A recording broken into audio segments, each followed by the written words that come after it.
La Sagrada Familia, Barcelona. Es una de las obras más importantes de Gaudí. Su estilo es modernista.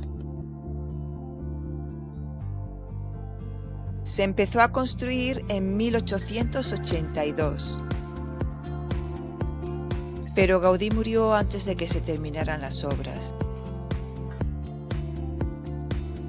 La construcción continúa según los planos del arquitecto. Se prevé que esta enorme basílica estará terminada en el 2026. Thanks for watching. If you liked this video, please like and share the love.